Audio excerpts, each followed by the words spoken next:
Hi there fellow guitar slingers, Josh Rogers here. Welcome to my video. Today I'm starting things off a little bit differently.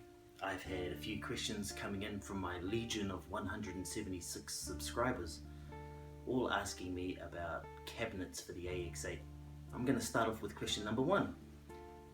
How heavy are all of these cabinets? So there's 179 cabinets. I had a painstaking calculation and research to uncover the answer to this. How heavy are the 179 cabinets that are inside the AX8? Check it out.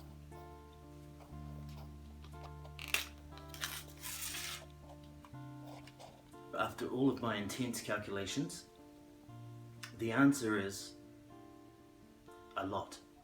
Question 2. How many railway cars would all of these 179 cabinets fill up? As you've probably figured out, I'm no Einstein, but I do have a rare mathematical gift. I don't even need to consult Google. I can tell you the answer. A lot.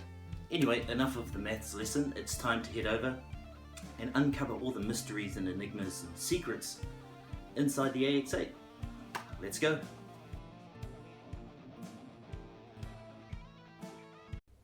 Hey there, welcome to the Calibrate That Cabinet tutorial. Let's get straight into it.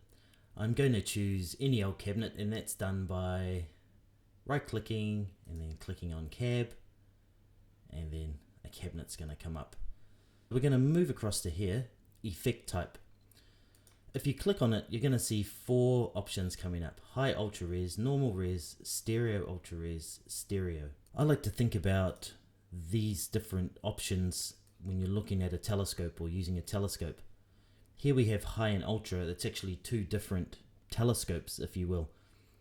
Ultra is like having a super powerful telescope, and you can look at the moon, you can see all the details, and you can look at the moon for a long time, so you get to see a really good impression of what the moon looks like. High is like the slightly poorer version. You can still see a bit of detail. It doesn't last as long. And if we come to normal resolution, that's like having, the telescope from 10 years ago. It's not as powerful. You still get an impression of what the details look like, and it's only for a very short time. If you're really into unlocking what it's all about, essentially these cabinets are IRs, impulse responses. The 2 most important ways that they are recorded is using samples and length of time. For example, the normal resolution has 1024 samples and it's taken over 20 milliseconds. Then we go right up to the ultra resolution, and that has 8000 samples taken over 170 milliseconds. So really the choice is yours. One isn't necessarily better than the other. At the end of the day, it all comes down to your own personal choice. Now we're moving on to the low cut and high cut. These have the most pronounced effect on the overall sound of the cabinet. Let's start with the low cut. The low cut runs from 20 Hz all the way up to 2000 Hz. If you're familiar with a mixing desk, you'll see that usually just below it there's a high pass filter set at 80. What that does is it removes frequencies, or it doesn't necessarily remove them, but it lowers their volume. In the case of the AX8, the low cut and the high cut is lowered by 3 dB. The frequency depends on which frequency you choose. So for guitarists, we tend to hang around 80 and up to about 150. Once again, that's dependent on your setup, but that's a pretty good rule of thumb, between 80 and 150.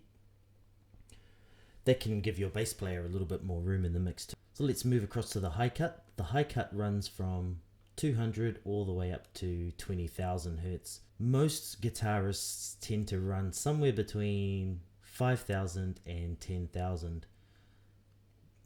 Once again, this is not written in stone. It's entirely dependent upon your situation. You can start off within there and just see how it works for you. Proximity is concerned with how close or how far the microphone is from the cabinet when the recording takes place. The lower the number, the further the microphone is away from the cabinet. So here at 0, it's at its furthest point. This is known as far field coloration. The higher the number, the closer it is. If we move across to proximity frequency, the proximity frequency tunes the frequency range over which the proximity effect occurs, anywhere from 20 Hz right up to 200 Hz. The proximity effect turns the proximity effect on or off.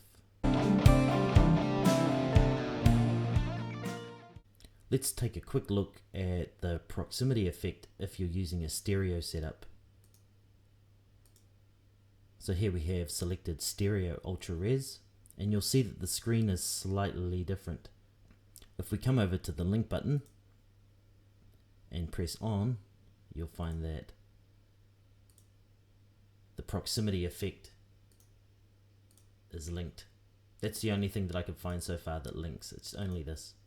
Here in the stereo, you have the proximity effect here like you did for mono, but you'll notice that the proximity frequency button is missing. So you have to come over to advanced, and if you click on that, you'll see that it's come back. For some reason now it's on a different screen, but it's still there, just as it was before. If we move across to the filter slope, you will see two options coming up: 6 dB per octave and 12 dB per octave. The filter slope acts as either a first or second order filter for the low and high cut. Here you're going to have a filter running at 6 dB over an octave, and here it's essentially twice as many dB over the same octave.